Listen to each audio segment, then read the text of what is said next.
जान ही रहे थे अवचेतन मन की शक्ति और उससे जुड़ी हुई टेक्निक को। पर साथ ही ये जानना भी जरूरी है कि जिस कुदरत में हम रहते हैं उसके कई नियम हैं, और उन नियमों, जैसे नियम हम बोलते हैं ना, गुरुत्वाकर्षण का नियम है इसीलिए हम धरती पे बैठे हुए हैं।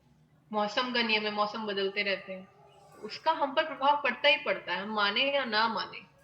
जैसे गुरुत्वाकर्षण का नियम है, आई आई होप कि सबको पता होगा गुरुत्वाकर्षण का नियम क्या है। पृथ्वी के अंदर गुरुत्वाकर्षण बल होता है जिसकी वजह से हम बैठे हुए हैं, सामान रखा हुआ है, लैपटॉप, वरना हवा में उड़ जाएगा, हम उड़ जाएंगे हवा में अगर वो गुरुत्वाकर्षण नियम नहीं होगा। तो अगर मैं कहूँ मैं नहीं मानती गुरुत्वाकर्षण नियम को, मैं छत पर चली जाऊं और चलती चली जाऊं, है ना, तो गिर जाऊंगी ना नीचे।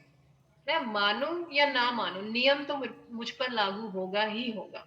तो ऐसे एक नहीं, बहुत सारे नियम हैं इस कुदरत के, आप मानो या ना मानो वो आप पर लागू हो रहे हैं, इस वक्त लागू हो रहे हैं, हम सब पर लागू हो रहे हैं इस वक्त। उन नियमों की वजह से आज हम यहाँ बैठे हुए हैं, राइट। तो एक बहुत बहुत बहुत महत्वपूर्ण नियम है जिसका नाम है कारण और प्रभाव का नियम, जिसको हम कर्म का नियम भी कहते हैं। कर्मा का नियम, अंग्रेज लोग कर्मा बोलते हैं, है ना।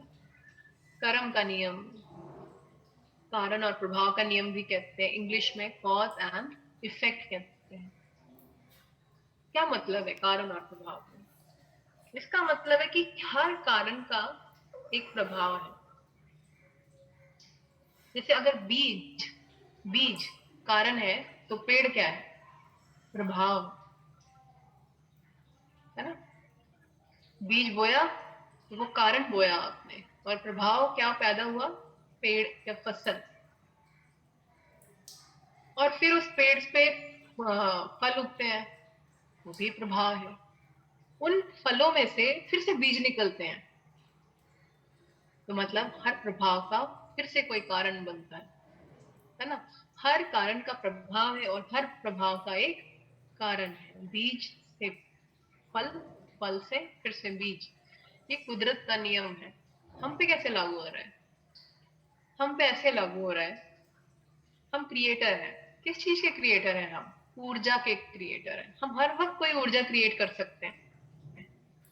जैसे मान लो आज आपने ये ट्रेनिंग सीखी, इसमें आपको कुछ अच्छा मिल गया, तो आपने अपने परिवार में या अपने दोस्तों में, अपने प्रियजनों में से किसी के साथ उसे शेयर किया कि अच्छा तुम्हें दर्द हो रहा है, आओ बैठो, एक टेक्निक सीखी है मैंने आज, वो करके देखते हैं।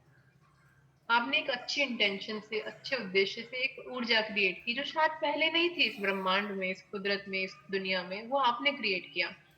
आपने अपने उस दोस्त को दर्द था, तकलीफ थी, अच्छे उद्देश्य से आपने उसके साथ ईट ही किया, उसका दर्द रिलीज हो गया, उसे बहुत अच्छा लगा।